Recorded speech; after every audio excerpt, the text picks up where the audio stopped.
How many guinea pigs can fit into an apartment in Chicago? And by the way, what sound do they make? You'll find out in this episode of Judge John Hodgman, but before you watch, make sure to like, share, and subscribe, and leave a comment if you will. It helps. Here we go. Welcome to the Judge John Hodgman podcast. I'm bailiff Jesse Thorne. This week, Cavy-At, Emptor. Scarlett loves guinea pigs. They have a long history of guinea pig ownership, starting in childhood. Scarlett desperately wants a guinea pig in their life again, but Morrigan is opposed. Morrigan says that the couple's 2 dogs are more than enough pets for one home. Adding a guinea pig is too much work. Who's right, who's wrong, only one can decide. Please rise as Judge John Hodgman enters the courtroom and presents an obscure cultural reference. Otra pregunta seria, señor. He visto un tipo de perro pequeño que se llama Guinea pig. Y hace un ruido así. Uy, uy, uy. Uy, uy, uy, uy, uy. Sí, es un perro pequeño que dice uy, uy. Y se llama Guinea pig. Una Guinea pig? Bailiff Jesse Thorne, please swear the litigants in. Morrigan, Scarlett, please rise and raise your right hands. Do you swear to tell the truth, the whole truth, and nothing but the truth? So help you, God or whatever. I do. Yep. Do you swear to abide by Judge John Hodgman's ruling, despite the fact that my little joke I was going to make just now was about the thing that he did his obscure cultural reference about? Of course, we were going to get to the same place. Yeah. I do. Yes. And Judge Hodgman, you may proceed. Morrigan and Scarlett, you may be seated for an immediate summary judgment in one of your favors. Can either of you name the piece of culture that I referenced as I entered this courtroom? Morrigan, why don't you go first? I do not have an idea of what that is. It sounds vaguely familiar, but I have no pull for it, so I'm going to use my prepared guess, which is that it was a monologue from the villain of the movie G-Force, played by Bill Nighy. Right. That's the movie about secret agent guinea pigs. Yeah, correct. Which I thought was a decent pull. That's a great pull. I should have thought of it. I remember that I was staying in the same hotel as Zach Galifianakis when he was filming G-Force in Los Angeles back when I had a Hollywood career. So thank you for taking me on that trip through time. Scarlett, now it is your turn to guess. No, I have no clue. My prepared guess was going to be in reference to Elliot, the assigned police officer guinea pig in New Zealand. Tell me more. I love this guess, but I do not know what cultural reference you are making. Yes, in New Zealand, there is an official member of the police force. His name is Elliot the guinea pig. He has a uniform and everything with a little hat. You can give him a quick Google search. He is very adorable. I think the correct word would be was a guinea pig in the New Zealand police force. Guinea pigs do not live very long. Oh, did he get too old for that? I did not want to put that 4 years sad old, time for retirement and or death. I did not want to put that sad news in there. But yes, that was my guess that we were going to obscurely reference Elliot the police. Scarlett, I hate to say it, but guinea pig mortality must be part of today's discussion. But also incredible. Well, we won't talk about Elliot. Named after Elliot Kalin, the famous Maximum Fun podcaster. Yeah. Yes. I also like singing about mailbags. Elliot does. Elliot the human, not the guinea pig. No, and the guinea pig. Yeah, that was something they had in common. Oh, I didn't know that. Well, in any case, all guesses are wrong. It's not Elliot Kalin, nor Elliot the guinea pig of New Zealand, nor is it a quote from G-Force starring Bill Nighy and Zach Galifianakis, among other actors. Hey, if there's a G-Force 2, I'm available. Indeed, Judge Hodgman, it's a real show, and you did a bad job. No, it's a real show, and you both did great jobs. But Jesse is referencing, of course, the incredible sketch, the legendary sketch by our friends, the sketch group Casper Hauser, John, James, Dan, and Rob, called Mundo de Perros. Mundo de Perros! And it is one of my very favorite things. We've quoted it many a time here on the podcast. That's why I was afraid, Scarlett and Morrigan, that you might get it. But I'm glad you didn't, because we get to hear the case. And if you, listener, would like to listen to this sketch to know what we are talking about, I made a little bit.ly. It's over there, the MaximumFun.org website under the Casper Hauser tab. but you can go there directly by going to bit.ly/Mundo de Perros, MUNDODEPERROS, all capital letters, Mundo de Perros. Okay, who seeks justice in this court? Who brings the case, if I may ask? I bring the case, Your Honor. Morrigan. And your wife, Scarlett, would like to adopt a guinea pig as a pet, correct? That's correct. And you say, no, thank you. Yes. And part of your argument is that you already have pets. Indeed, you have 2 dogs that are yours and Scarlett's, named Sally and Pixel. I wonder if you possibly might have sent in any photos of these good dogs. We did, yes. Marvelous. Let's go directly to the evidence. It is available, of course, on all of our social media feeds, as well as the show page at MaximumFun.org. Exhibit A are these 2 wonderful good dogs. Sally is a black and brown dog. That's the style of dog that is Sally. And Pixel is black and white, no gray areas for Pixel. And they are standing by their respective bowls, begging for food. Pretty typical for dogs. Adorable. And then they're snuggling together. These dogs are friends? They tolerate each other. Sometimes. Oh, Scarlett, you say they tolerate each other? Yes. Sometimes they're very cute together, and sometimes Sally is a bit of a bully and resents having a child in her life. But yes, she's she's old. She doesn't have time for Pixel's nonsense. Right. How did these dogs come into your relationship? Together, or were they merged when you merged your lives together in wedded bliss, or what? So I adopted Sally.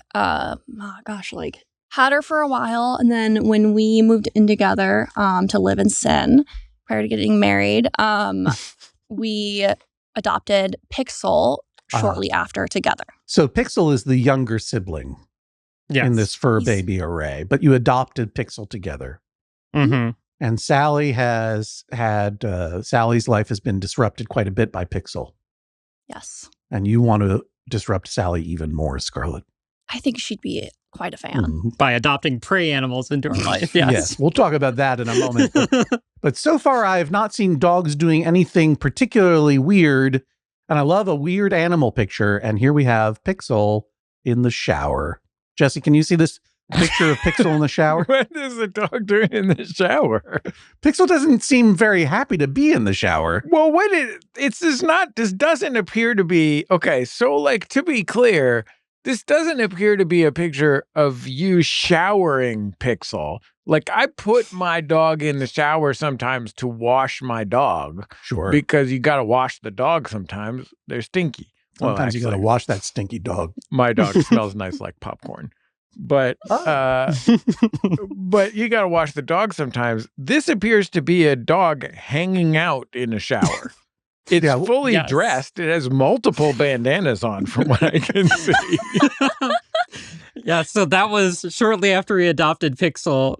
The shower door was open and he went in to investigate the shower, and then in his investigation bumped the shower door closed and was in there for several minutes before I heard him crying. Oh. And then saw him in the shower looking very distressed, but also very cute. So I took the picture. You took the picture before releasing Pixel. In case you needed to blackmail him later. Yeah. These are terrific dogs. Thank you. We kind of like them. And the question now is, are you going to disrupt their lives with a Guinea pig, aka guinea or make pig? it better? AKA a Cavy or Cavy? How did we say it, Jesse, at the top? We had that wonderful... it was Cavy. Cavy-At Emptor. Cavy, of course, being the animal family that includes guinea pigs. And what else, Jesse? I'm going to say hamsters? I don't know about hamsters. They're rodents native to South America, including the domestic Guinea pig, wild cape, and the largest living rodent... Capybaras. Capybara. Such a wonderful animal. You can't just say the name. You must sing it. Capybara. People have been sending me baby capybaras that fit in your little hands, and that somebody opens the hands and that big flat nose comes out from the little hands opening up. So Scarlett, you are a Guinea pig enthusiast.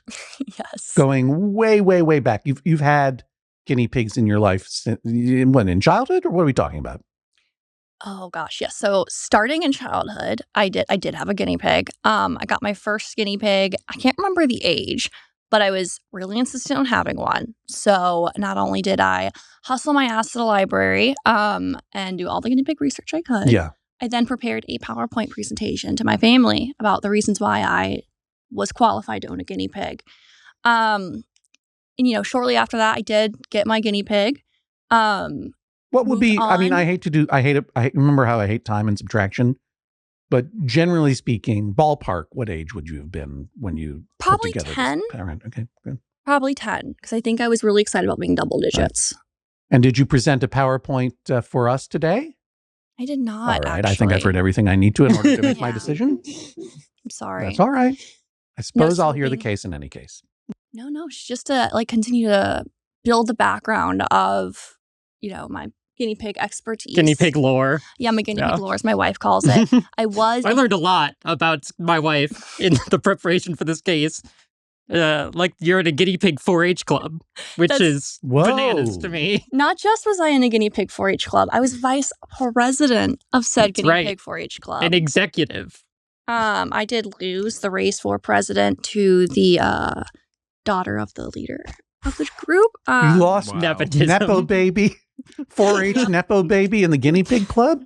There was nepotism in the guinea pig 4-H club. What is that person's first and last name? Morrigan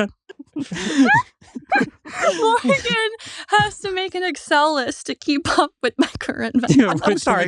Repeat that again clearly into the microphone. Morrigan has to keep an Excel list to what? To keep track of all my vendettas. Wow. Your beefs. I tell you, I do not want to end up on Scarlett's Excel sheet.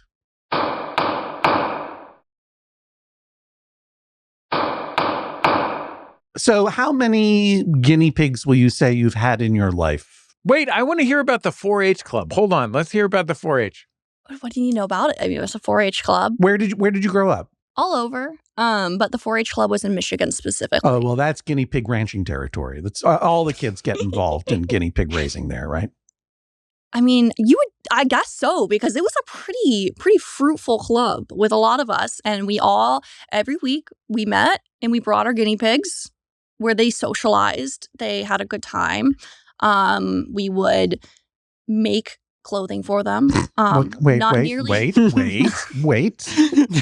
This is not, look, I'll grant you, I'm from the inner city. I grew up going to the boys club so that I wouldn't join a gang or whatever. Right. However, this is not fitting with my understanding of what happens in the 4-H club. No, I mean, we also did 4-H things. Did you show them at state fairs? Yes, we did. Thank you. Did you ever get a blue ribbon? No, because I did not present mine in state fairs. No, because that Nepo baby in B27 got it. Exactly correct, yes. I ruined the day of Pepper's existence. Is Pepper her name or their name or his name? I cannot remember the name. We'll say it was Meryl Streep Pepper. Jr. Pepper. Pepper is a great name for an arch nemesis. My lifelong enemy, Pepper. Pepper the guinea pig. Oh, well, Pepper is the guinea pig. Yeah. Oh, I thought that was the name of your enemy. No, my guinea pig was not nearly as pretty as Pepper the guinea pig. So no 4-H fairs for Pepper, but we did go to them. Okay. And members of the 4-H club did bring their guinea pigs. You did submit some evidence of some of the guinea pigs that you have been a companion to in the past, and they're very cute. I'm looking at exhibits D and E here. Now, here we have 2 guinea pigs and a very small dog. Who are these young people? Yes. So there is Cupcake and there's Genevieve, the guinea pigs. Genevieve is the one with the voluptuous hair. Cupcake is the one with the smooth hair. And then did you know that this dog was not a guinea pig, or did you think this was a different guinea pig? It does look guinea pig-like. But it is indeed a dog. Its name is Lily. Oh. It was our childhood dog, and they are all sunbathing because guinea pigs love the sun. So you could just take them out the backyard. You let them hang out there. They kind of wander around with your supervision. Do you have a sunny backyard in Chicago for your guinea pigs, your potential new guinea pigs? We actually do. We have a brick sort of shared patio situation at the No, moment. she's shining a bad light in the brick patio situation. It's Let actually me ask you a question. Do you share that backyard with a family of predatory vultures or condors? No, there are rats that are approximately guinea pig size that do frequent it. I was going to say, if not, probably friends for the guinea pig. So this is little buddies. Cupcake, and the other one is named? Genevieve. Genevieve. Very adorable. They're beauties. Date stamped 7/28/2001. I don't like to do subtraction. I hate to think about time, but I presume they're no longer with us, these wonderful. No. Okay. No. These are your childhood guinea pigs. And here's one from 2007. Who's this? Is that the one that was a beautifully staged photo shoot? Yeah, Yes. this appears to be a beautifully staged photo shoot. That's Cupcake. Cupcake is celebrating Mardi Gras. Cupcake seems to be nested in a pile of feather boas, plastic beads, crowns, and masquerade ball masks. Cupcake may be doing like an Eyes Wide Shut thing. It's a Christmas movie. This is Cupcake in the year 2007. So Cupcake was a very long-lived guinea pig, if I am doing my subtraction correctly, which I often don't. I think so. It's been so long. I'm not going to lie. No, I understand. I do think they lived a nice, long, healthy life, and a fabulous one at that. With you and your family, they seem to be very happy. Yes. They seemed to thrive in your care. I would like to think so. So was it always just Cupcake and Genevieve, or were there any others that I should know about? No, at one point in time, as you know, guinea pigs pass, and upon the passing of, I think it was Cupcake, we got Isabella as a buddy, because guinea pigs do like other guinea pigs. Isabella. So there was another guinea pig, Isabella. There was a third, yes. All right. The fact that guinea pigs like to be paired up is also a point of concern from my angle. If there's one, there will be two. Yeah, that's something I want to discuss in a moment. But before we go into the future, let's go back into the past a little bit more. What about having guinea pigs do you miss, Scarlett? Oh my gosh. So guinea pigs are great because one, you know when they're happy to see you because they are so vocal. Do they make a noise? I'm not making this noise. Jesse Thorne, do they make a noise? Sí, señor. Ruido. If I could ask a quick question, Jennifer, what noise do guinea pigs make? Great question. Checking in with our producer. Jennifer, is that Daniel Spear next to you, our video editor? Yeah. Could you ask Daniel if he knows what noise guinea pigs make? That guinea pig's been smoking. One pack a day. That's the Tom Waits of guinea pigs. They are fantastically verbal pets. Why won't you make the noise, Scarlett? We're having a great time making the noise. Yeah, we're having fun making that noise. I think you guys are just really Even Morrigan, Morrigan, your spouse is making the noise. I'm not doing it. I'm sorry. I mean, what if it were a condition of my ruling in your favor?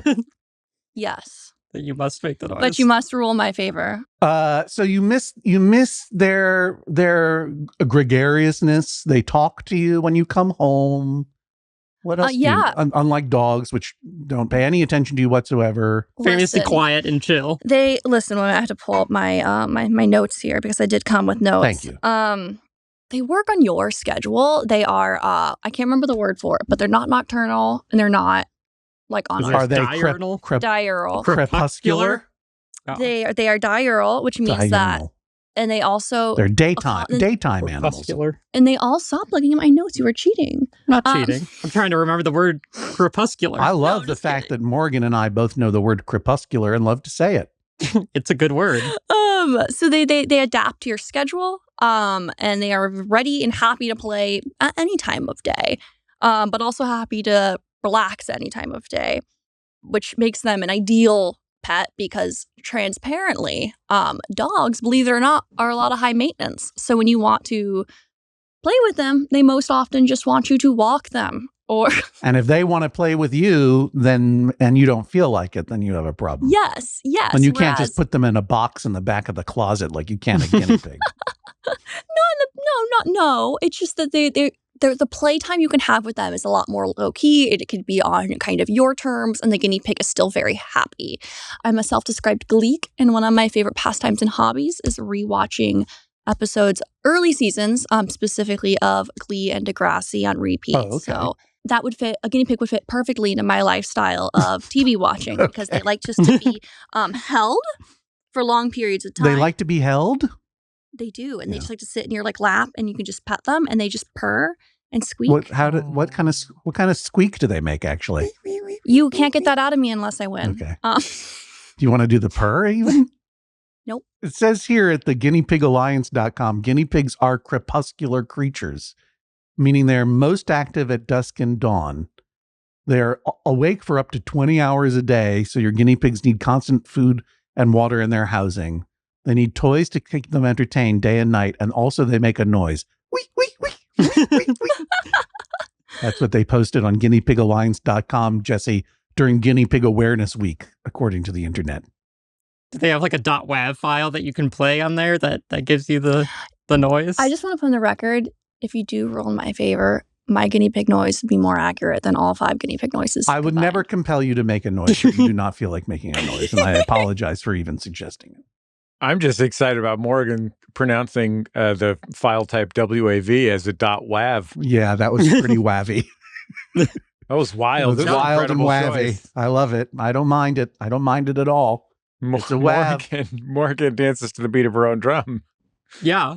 Scarlett, how long have you been guinea pigless?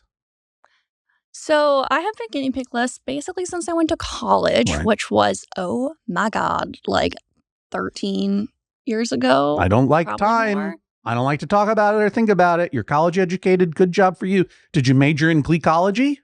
I wish I did. So, Scarlett, you had guinea pigs in college or up until college? Up until college. And not since? So technically, I've not had guinea pigs since college. But post-college, Oh. I did get a chinchilla, which is of the rodent variety family. Is that a cavy? Let's find out. I feel like no. That's my guess. I don't think it is, but it is in the same vein of owning a piggy. Morrigan, you know what? Was I correct? You're wrong. Damn. Yes, a chinchilla is a cavy. Oh, I thought because it was like on its hind legs, it would have a different sort of They're lineage. They are members of the Cavidae, Chinchillidae, and, well, wait a minute. They're caviomorphs. I don't know. I'm going to stop reading the internet and pay attention to this conversation we're having. Caviomorphs used to run on Fox Afternoon. Oh boy, I bet we could sell a whole young adult series of books called Caviomorphs tomorrow. We'll split the proceeds 4 ways or more. We'll include everyone. Oh, I want a chinch so bad. Chinches are not that good of pets, though, right? Chinches are so beautiful, but I remember hearing that they aren't nuts about being domestic animals. Is it true that chinches aren't chill? Tell us, Scarlett. He would look me dead in the eye, take his little paw full of poop, and throw it out the cage if I did not clean that cage in time. Like, that chinchilla Wow. made it my problem when he was unhappy. So I will not deny that was the spiciest rodent I've ever. Now, another thing to bring up about the chinchilla, Scar. What happened to the chinchilla when you acquired Sally, your dog? Okay. I'll allow it. I'd like to see where this is going, counselor. Okay, no. Okay, so let it be known that I never grew up in a family that taught me like good dog ownership practices. My family, as you can see, we had like a little dog, right? Yeah, you had a little floof of a dog and a couple of guinea Yes. pigs there in Michigan. So when I had gotten my chinchilla initially, I had it for about 3 years, pretty long stint. Like, loved the guy even though he was mean. Two quick questions. Just to orient myself in time. This is a post-college chinch, right? Yes. You're living independently where? In Chicago. In Chicago. At this point. What's the name of this chinchilla? Ollie. Ollie. Okay, go on. Yes, Ollie. I've acquired Ollie. Ollie was a great pet for me. Ollie lived a great life. Unfortunately, when I decided, like, okay, it's time to, like, also get another, like, I'm ready for a dog, like, I'm ready for that, like, more involved pet ownership experience, I just felt bad for the chinchilla because I lived in a studio apartment at that time. Right. You could only fit one fern in your shower. While at one point in time, at many points in times, the chinchilla and the dog could both roam free in the house and be completely fine. I don't know if that's true. You were not living with me. You did not witness this. Okay. In fact, I think I could probably find evidence of it. When the chinchilla was in its cage, Sally liked just to sit at it and stare at it all day. Yeah. She did not bark at it, paw at it, anything. And I don't think the chinchilla really cared. But I did start to feel really bad for the chinchilla. Yeah. I was like, you know what? If I'm waking up every day and this dog looking at me, I'm like feeling distressed. Yeah, I think Ollie cared. So having a large predator staring at you all the time. And I want to reiterate, they were fine. Like, I put them out and they both just kind of harmoniously lived together when they, like, roamed around the space. Is it possible that it wasn't the chinchilla having a crisis as that was happening, but the dog? Like, the dog was having, like, an existential crisis, thinking about cages and ownership and why it couldn't run free? Probably, and so, but let it Is be it a Cavy-Morph? I don't know. So what Morrigan's coming to, like, really wants me to point is that I did have to one day sit down and acknowledge that I was not ready for both dog ownership, chinchilla ownership, and the potential stress being put on the chinchilla, which I own up to my mistakes. But now let me tell you, this chinchilla is living the best life because I found it a farm owner who now lets this chinchilla, and I see photos and videos of it all the time, literally that chinchilla is living in a penthouse on a farm where it gets, like, to roam on, like, acres of land. This sounds like a story a parent tells their child when the chinchilla has to be put down. Does it live with my childhood dog, Sonoma? Why, yes. They're best friends and they talk every day. I found a college student who was majoring in, like, agriculture. And she has a farm now. And, like, the chinchilla truly lives. And I see videos of it all the time. Ollie is the happiest little camper. He's still thriving. So, yes. Wow. How old is Ollie at this point? I don't know. Was this college student double majoring in agriculture and farscape studies by any chance? Oh, my gosh. But while I may have, like, felt that, I wasn't ready for both at that time, and I did feel a little bad for the guinea pig, I found it. I owned up to my mistake, and I found it literally a better life. Like, that guinea pig that chinchilla does not care about me. That chinchilla is glad I'm gone. But you wouldn't be here if you felt that you were not going to repeat the same mistake with a guinea pig. I would never be here if I felt like I was going to repeat that same mistake. That was what, 8 years ago or something like that? Like, I care so long ago. Scarlett, before I move on, quick question. If I were to rule in your favor and you were to get this guinea pig, what would you name this guinea pig? Because that could really make a big part of my decision. I have not decided yet because it depends on the overall color and breed of guinea pig I land on. What is some? It would. You know, okay. All right. It would be something probably, like, I'm the one who named Pixel. So Pixel being on theme, you're talking about technological? Yeah, it would probably be a little techy. We're football photo people, so that's where we got Pixel from. You're what people? Camera, like photography, built into photography. Yeah. You could name your guinea pig 8-bit. That's actually kind of funny. Pretty good, right? It's actually pretty good. Yeah, I'm actually not going to pretty lie. good. That's actually pretty good. Morrigan, why do you hate 8-bit so much? Or all guinea pigs, I should say. Yeah, it's the resident small furry animal hater. Why don't you want a guinea pig? I guess is probably the less leading question. Number one is that I just don't love caged animals in houses. Mm-hmm. I think they are inevitably kind of smelly. Mm-hmm. It takes up a lot of space that we don't have an enormous amount of. We have some space. I wouldn't say we were cramped, but you put your plant in a cage called a shower. Could you just keep the guinea pig in the shower with the dog? Yeah, they just all live there. Let it be and known. then you don't have to think about them. Let it be known. We have a plan for guinea pig space that we can touch on later. Morrigan, how large is your domicile? So it's a 4-bedroom apartment, but that makes it sound, I think, bigger than it is. Chicago I gotta living. move to Chicago. Like the rooms are not large. Okay. Any of them, except for maybe my office, it would be cramped with a queen size bed in it. Like they're not huge rooms. But it's the two of you and your 2 dogs, but also you have a house guest currently, right? Yes. My younger sister just moved in with us temporarily as she navigates her first industry. That's very job. generous of you. And she comes with a dog too, right?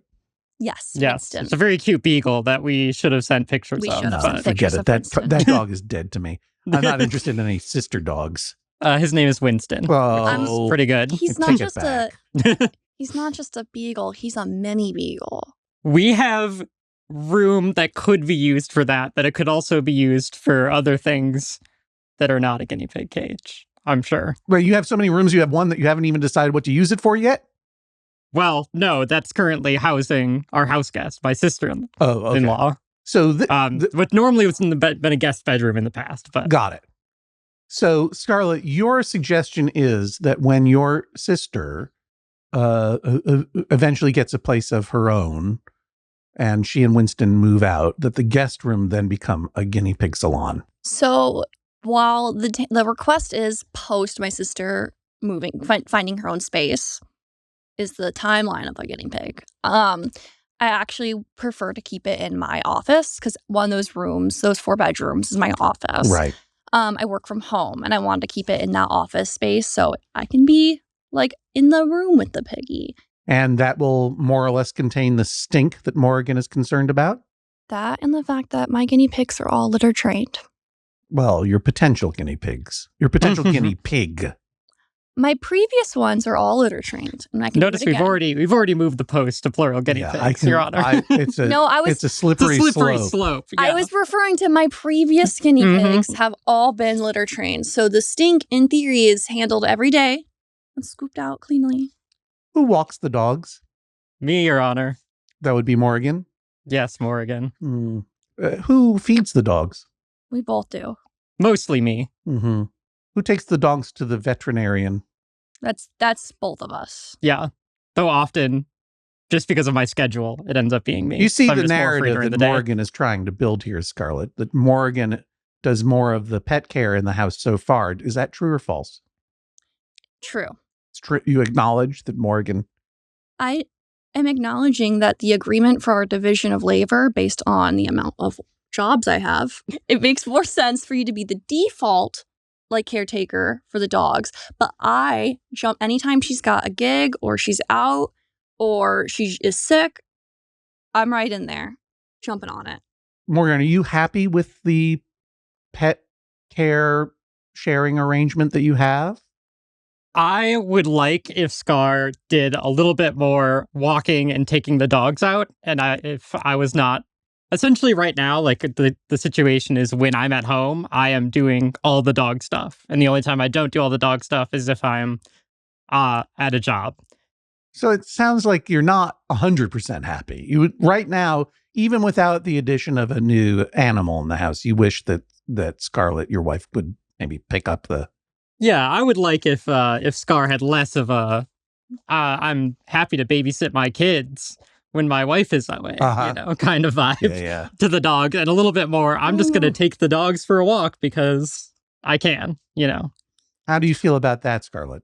No, I don't disagree with her. Like, let me stress that I always want to be able to, when my wife is saying there's something that, she'd like more of in terms of my effort around the house. It's something I definitely wish I could do.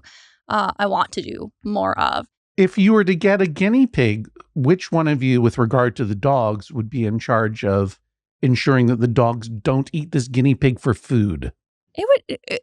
First of all, it would be a combined effort because in general, we should all make sure the guinea pig doesn't get eaten for food. But my overall responsibility would be protector of the guinea pig, which includes keeping it in its very spacious guinea pig office with the door closed at all times. But, I mean, Morrigan, you did mention guinea pigs are prey animals.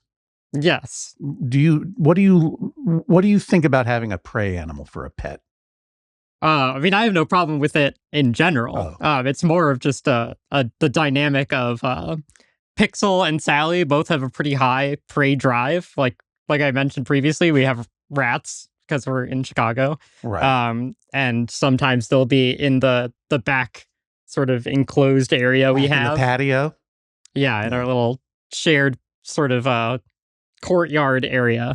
And if they see one of those, they are locked in and charging at it. Even if you were able to keep the guinea pig safe from being eaten for food by these dogs, it would have to be a disruption to their lives, don't you think, Scarlett?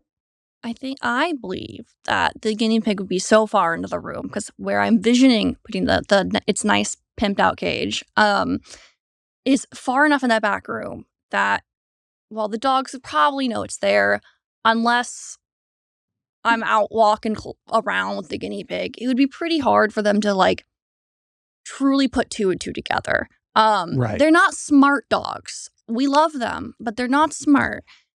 Well, it is true. It is true. And Jesse, you'll, as a longtime dog owner, you'll back me up on this. Dogs have no sense of smell. No.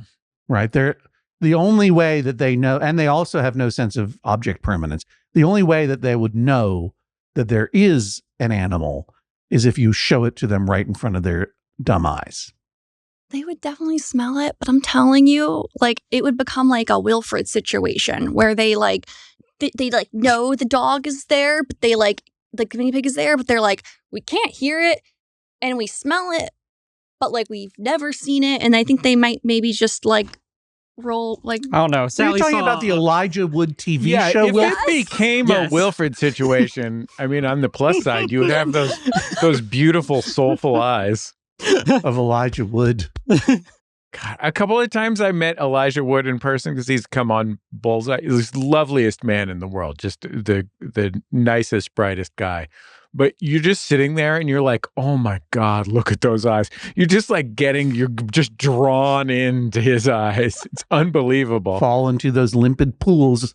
I can't believe that Scarlett just obscure cultural referenced their way out of explaining answering the question I was just asking, which is these guinea pigs stink and the dogs are going to smell it and they're going to be upset. Sally already was upset about Ollie the chinchilla. But the thing is, Ollie the chinchilla and Sally lived in a studio apartment. And during that time, Sally did not terrorize the chinchilla. In fact, they at one point in time used to roam around, have a good time and play. And she never pawed at the cage. She just stared at it. I only ever witnessed Sally sort of staring hungrily at the cage. I've never seen this cooperation that Scar speaks of. So if it's they hearsay a lived little so bit. if the worst that happened to this guinea pig was that a chinchilla was that the dog stared at it a lot in the cage, then if we have a whole separate room for them, I can only imagine the situation being even better. Let me ask you this, Scarlett. How many times would you say would be too many times for the dogs to catch and try and kill the guinea pigs? I mean, one time. But that would require the dogs catching and hurting my guinea pig, which I would just simply not allow to happen. Vis-a-vis through the closed door, the fact that it's staying in its guinea pig kingdom. Your Honor, let the record show that Scar's now referring to it as a kingdom. I hate to tell you, I did note that for the record, Morgan, and you might not be happy to learn this is very exciting to me. The guinea I pig would like kingdom to request a new judge. is something that I'm very tempted to rule in favor of. Well, just imagine like the episode of The Office where Michael Scott tries to make Tube Town. Tube City. Now I get that reference. I would really like a Tube City situation in my office for my one guinea pig. Your one lonely, woebegone guinea pig with no friends. That's a good point because, Scarlett, here's the thing. I have a sister-in-law who's a whole human being in her own right. Her name is Jennifer. And she is a guinea pig fanatic. Loves them. Self-proclaimed. I'm not putting that on her. She would say it herself. She's had multiple guinea pigs over the years and loves them very much. And so I asked my sister-in-law, who's a whole human being in her own right, named Jennifer, if she had any thoughts, advice, bits of information that she wished she had before she adopted a guinea pig, just about her experience in general. And she reported that there are cardinal rules, in her words, the cardinal rules of guinea pig husbandry are: 1, no mixing boy and girl guinea pigs. Either all boys or all girls. 2, they need to eat 80% hay. Yes. The rest pellets and fresh veggies, but you need 80% hay. Do you have a good source of hay in Chicago? Yes. Is it deep dish hay or tavern style hay? But anyway, I forgot about the other cardinal rule of guinea pig husbandry, which is every guinea pig needs at least one companion.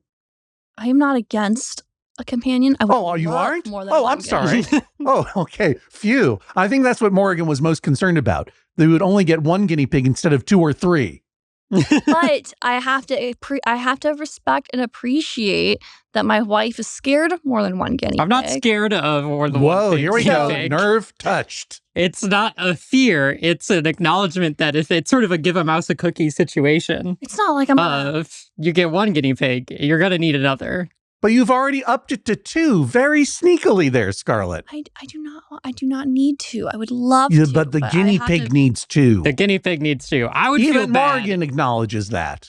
I would feel bad if you only had one guinea pig and it was just sad and lonely. I would too, but I would also want to respect. You would sacrifice the happiness of your guinea pig, the full happiness of your guinea pig, the happiness of both of your dogs, and honestly, the happiness of your wife, just so that you could have something to hold while watching reruns of Glee. You need my attorney present? Plead the fifth. You don't have to answer. You don't have to make, I can't compel you to make any noise you don't want to make, even if it's a wee. But there is an issue here, which is maybe an issue of a promise made and a promise to be kept, because I have it here. When were you married, Morrigan? You and Scarlett?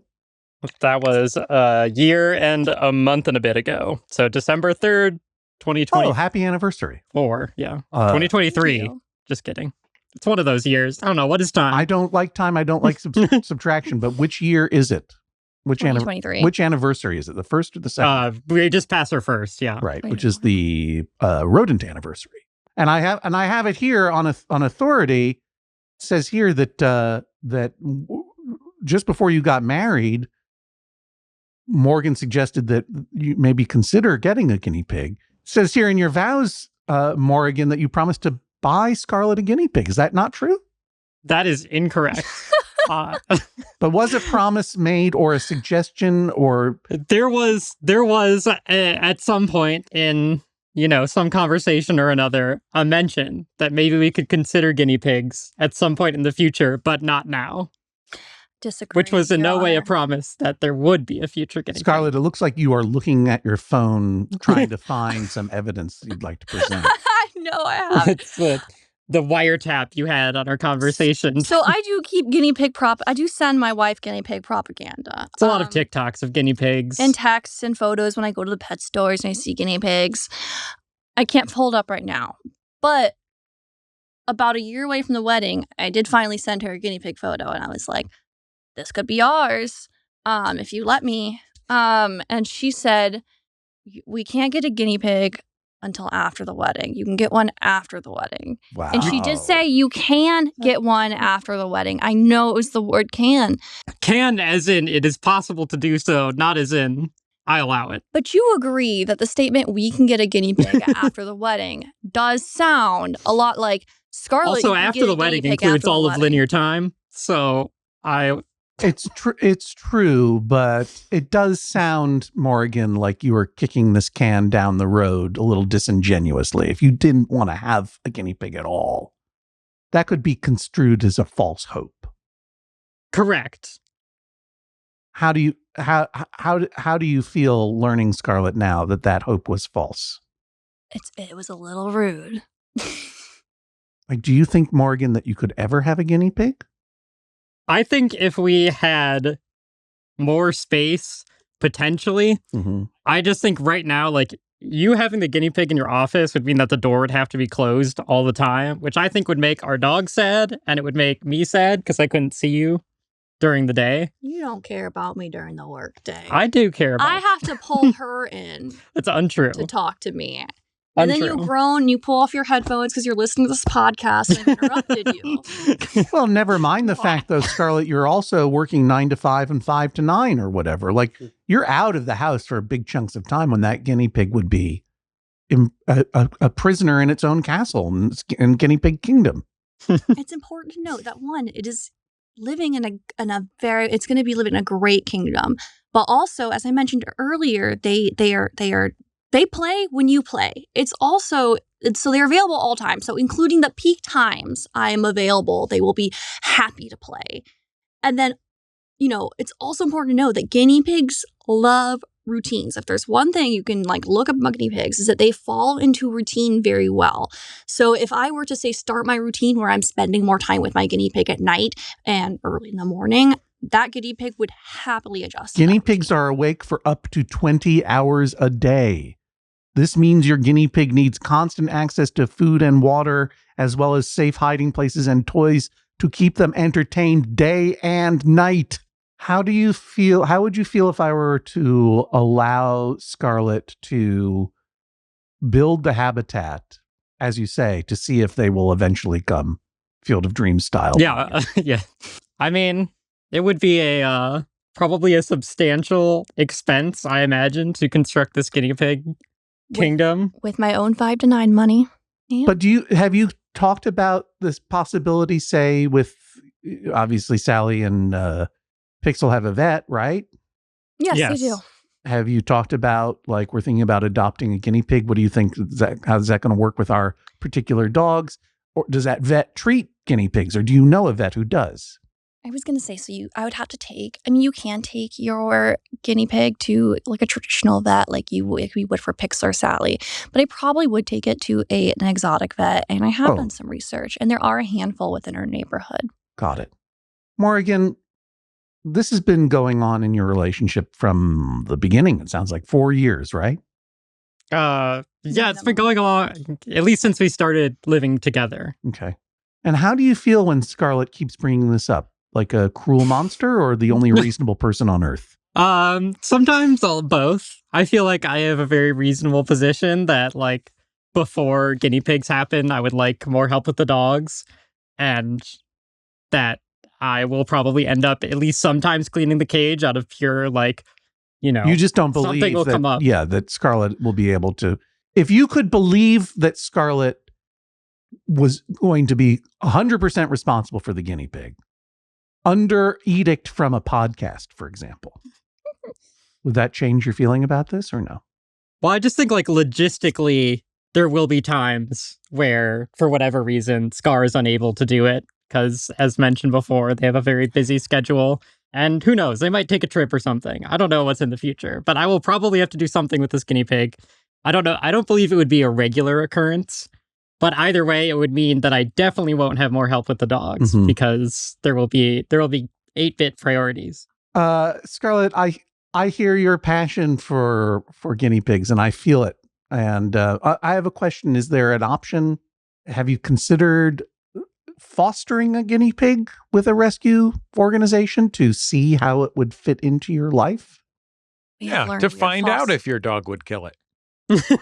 We are foster failures with Pixel. Okay. Yeah, we fostered Pixel and then we kept him. But we did foster another dog previously who we did not keep. I wonder honestly if a rescue organization would even allow you to foster or even allow you to adopt a guinea pig into a home with two dogs eventually. I wonder. Or even adopt a singleton. I know someone in my life who would like to adopt a cat, and it's very hard to adopt a single young cat right now. They don't like it. They don't like to do that. It's very hard to adopt most animals. Yes. Yeah. Anyway, just something to think about. I don't think it's unheard of though. In fact, I know it's not unheard of, as evidenced by my photo of my childhood dog and my guinea pigs hanging out, that people will adopt guinea pigs in multi-diverse animal homes. Scarlett, you love guinea pigs. It's so clear. And I love your passion for them. But you also love a human named Morrigan who does not want a guinea pig, at least not right now. Why not give up for the sake of your marriage? I am not against a timeline that she sticks to. Roasted. There was yeah. But I need to work on my dismissive cough. That was great. That was some good scoffing. but I need it committed to. And the timeline cannot be her post-wedding timeline of, once Sally passes, because you cannot make me wait for the demise of my own dog to get a guinea pig. Why not? My dog I've had for 9-10 years. I know it. Well, but after a suitable grieving period. It feels morbid. It feels like a very morbid timeline. Like if it was like something more like less tied to the death of my very first adult life dog, it would feel less morbid. Well, I was just going to say, I don't know how you put it less morbidly. I mean, after we no longer have Sally, I guess is one way you could put it. But are you trying to tell me that you wouldn't feel bad that Pixel doesn't have a friend post Sally? Well, yeah, but you also want a dachshund. You want a wiener dog. I do think I would look cute with that wiener dog. I think I've heard everything I need to in order to make my decision. I'm going to go into my habit trail right now that is my chambers and crawl around my plastic tubes. I'll find a bit of sawdust to nuzzle into. I'll think about it. I'll be back in a moment with my verdict. Please rise as Judge John Hodgman exits the courtroom. Scarlett, how are you feeling about your chances right now? Not good, sir. Why is that? In the Scarlett v. Guinea Pig case, I just think that the American people would stand by Morrigan's defense. The Americans are not ready for guinea pigs. I mean, the American people have not necessarily been making the best choices lately. And the American people are not deciding this case. Morrigan, how are you feeling about your chances? I feel pretty good, but I do think my casual mention of maybe after the wedding we can get a guinea pig might damn me, and may constitute some sort of binding legal promise. We'll see what Judge Hodgman has to say about all this when we come back in just a moment.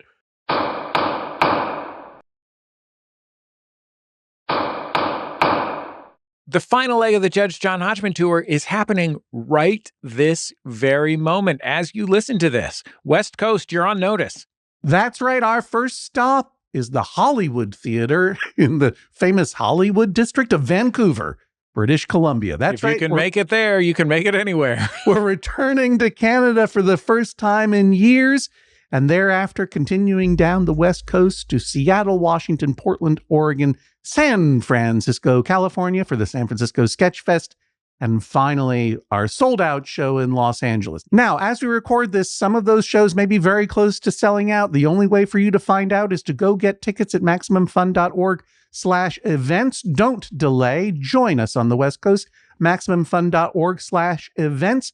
And it might not be too late for you to get in a dispute, even. It might be the only way you get into the show is if you have a dispute that we decide to litigate on stage. You can submit your disputes for the live shows at MaximumFun.org/JJHO.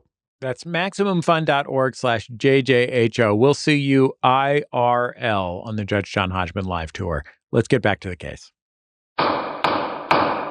Please rise as Judge John Hodgman re-enters the courtroom and presents his verdict. One thing my sister-in-law, who is a whole human being in her own right and is named Jennifer, said, "I have no regrets!" ! I love my piggies! ! Are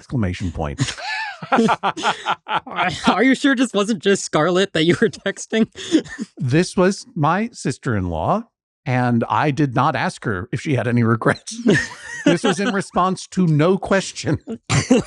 It was simply, I think, a reflexive defense that I think people who love guinea pig owners often have to express to people who don't have guinea pigs. Because guinea pigs are complicated animals. They are these little squeaking. You may have heard that they make the noise, wee, wee, wee. these little squeaking balls of fur. They are prey animals, which are complicated to keep as pets because their socializing is often gets confused with their desire to live. They tend to like as someone who never had a guinea pig, but was tricked into having a series of hamsters by various children who lived in my house, who died horrible deaths. The children? No, the children are fine. This is not an Edward Gorey book. The hamsters were not. They were afraid. They were bitey. They were angry. They turned on each other. They had to be separated. I know that hamsters are not guinea pigs, right? But I'm just saying that this is I have to acknowledge part of my trauma that informs this, which is that having prey animals for pets, they want to survive and they want to hide, and they will bite you. And then they are also prone to complicated diseases, which often take tragic turns, as indeed happened recently for Jennifer, my sister-in-law, who's always been in her own right. I think that, and even I, a person who had been traumatized by hamster death, had to say, that's a pretty cute animal. You have nothing to regret, Jennifer. You love your piggies, just like you do, Scarlett. You love your piggies. They're part of your childhood. And I think 8-Bit is an incredible name for a guinea pig. And Morrigan, I'm going to say something here. You did I'm not saying a bad thing, but an unwise thing. Saying, maybe we can have one after the marriage. That was a bad maneuver. Both in the reality show sense, like you played the game poorly. You're no Boston Rob. The villain, yeah. Yeah, because that's tactically an error, because that's only going to come back around and nip at your fingers like a prey animal later. And you will be held to that, not exactly a promise, but it is a hope that you offered. And I think it's pretty clear a false hope, at least where you stand in your relationship and in your apartment in Chicago and in your pet portfolio now, that you don't want to have a guinea pig, not now or for the foreseeable future, and with understandable reason. You have a very full pet portfolio in your home. You have 2 dogs, one of whom gets confused and tries to take a human shower. And you have a wonderful relationship with a beloved person, but Scarlett's very busy, and for both reasons of schedule and physical limitations that need to be navigating, they're not holding up their end of the fur baby bargain at the moment. At least they're just not. You're taking the brunt of it. Trust me, as someone who was a freelancer and has been marginally self-employed for the past 25 years, when we had kids, younger kids, and animals, it does fall to the freelance person to fill in the gaps of childcare and animal care and so forth when the person who is working outside the home just can't do it. And it is a cardinal rule of guinea pig husbandry that one guinea pig will not do. I think that it is essential that you have 2 guinea pigs if you're going to have any at all. And I think that it is disingenuous of you, Scarlett, to suggest that this isn't already on your mind. I mean, marriage is a contract and you have to live up to it. And that means first and foremost that you have to take care of each other, the humans in the relationship, right? First and foremost. And you do sacrifice things that you might want in order to maintain and live up to the promises that you make being married. This would be very cut and dry indeed if you had never said that dumb thing, Morrigan. Sorry. If you had not spoken your truth, because that's the other part of getting married, is you have to be really adept at learning and understanding what your truth is and really speaking it. And you're the truth of your happiness and the truth of how much of your happiness you're willing to compromise on. I think it's clear that Scarlett's happiness is very, very entwined with the idea of having guinea pigs in the future. And you have tacitly agreed to that, Morrigan, and it's not exactly fair, but none of this is. But at the same time, Scarlett, you have to acknowledge that the person, the human that you love most in the world, I'm presuming, is very, very skeptical about this. To the point of maybe not liking the idea at all, and with good reasons. Like, it's going to be a burden upon Morrigan. It's going to be a burden upon Sally. It's going to be a burden upon Pixel. And certainly a burden upon you too. But even you are not making the fool's promise, I will do everything. The promise every 5-year-old child makes to their parents when they demand a dog. I'll do everything. I'll do everything. You know that that's not going to be the case, but it will be a burden for you as well. And I've got to say, I'm grateful that you already know that right now it is not a good time to bring guinea pigs into this apartment because you have a sister and a dog who's already living there. By the way, an accommodation that Morrigan made on behalf of your family, a pretty big one. I trust it's a happy accommodation. Do you know what I mean? Yes. It all works out fine, but it's like, I would say that though Morrigan gave you that hope, and though maybe Morrigan thought it was false hope, it has to be true hope. Obviously, nothing can move forward until Savannah and Winston move out. And I know that it's morbid, and I know that it's hard, and I know that it's challenging. And maybe you'll even think it's cruel. But I don't think the conversation happens until you have one dog in your life and not two. And I think that you owe it to Sally, who was already bedeviled by a Cavy before, to let her finish her journey on this earth, having already adapted to Pixel and Winston. And though I know that that's harsh, these decisions are hard to make about when to bring in new animals and when not. And to bring in big changes. And I think that it's reasonable to give both your wife and your elderly dog a chance to just be chill where it's at for a while longer. At the same time, it's your office. If you want to build a guinea pig kingdom in there, I would love to see your designs. That's incredible. Like, I think you should trust that this podcast believes in your mission and that your kingdom shall rise. And it shall have 2 guinea pigs in it. But not until there is less going on in your house, so that the labor in taking care of the dogs and the guinea pigs and the humans, the happy emotional labor of taking care of each other is in a place of balance that will allow the guinea pigs to come in and then rule. This is the sound of a gavel. Judge John Hodgman rules, that is all. Morrigan, how do you feel right now? It's kind of what I was expecting. I felt like we were always going to get into some sort of compromise vis-a-vis guinea pig acquisition, but I'm glad that the judge took my side when it comes to limiting it to one dog when it comes to having guinea pigs. Although, as previously stated, Scar does also want another dog after Sally passes, so we'll see. Scarlett, how are you feeling? Mildly cheated, because I know she's also going to want a second dog when Sally passes. Morrigan, Scarlett, thank you for joining us on the Judge John Hodgman podcast. Thanks for having us. Yeah, thank you.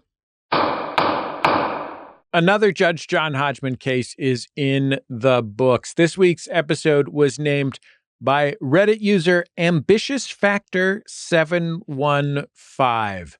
You can join us on the Maximum Fun subreddit at r/MaximumFun over there on Reddit and in the Reddit app. That's where we ask for our title suggestions. You can also just enjoy the title suggestions of others. Just enjoy them. That's what I do. I go over there and you know what I do, Jesse? What do you do? I enjoy them. Yeah. I enjoy the heck out of them. Evidence and photos from the show are posted on our website at MaximumFun.org, as well as on Instagram at Judge John Hodgman. And we're also on TikTok and YouTube with full video of episodes. So go and like and subscribe and share the episodes, and maybe one day something we make will hit the algorithm and people will learn about our show. You can help, of course, by liking and subscribing and sharing and leaving comments and so forth. Meanwhile, thank you to Lisa Huntress on Apple Podcasts, who left us some very kind words and a 5-star rating. Lisa Huntress says about the show, quote, "In the spirit of helping and the way you're asked to help, I'm rating this podcast." It's very kind, Lisa, because that's what we say. It's like, if you like the show, it really helps us to go over and rate it somewhere.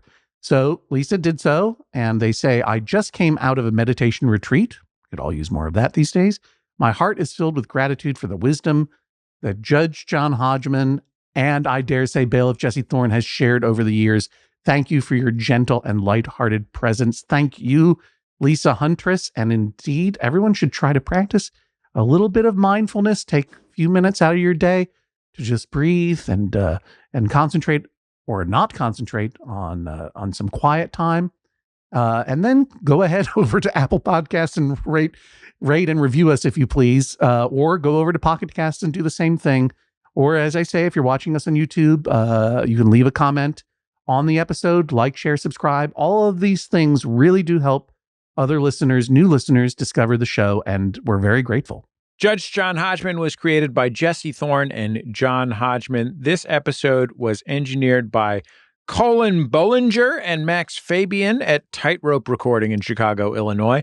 The podcast is edited by AJ McKeon. Our video producer is Daniel Spear, and our ever-capable producer is Jennifer Marmer, childhood neighbor, grandma neighbor of Elijah Wood. Grandma neighbor of Elijah Wood. This is our last episode with social media manager Natty Lopez. Our thanks to Natty. Natty's done so much wonderful work on our social media. Natty.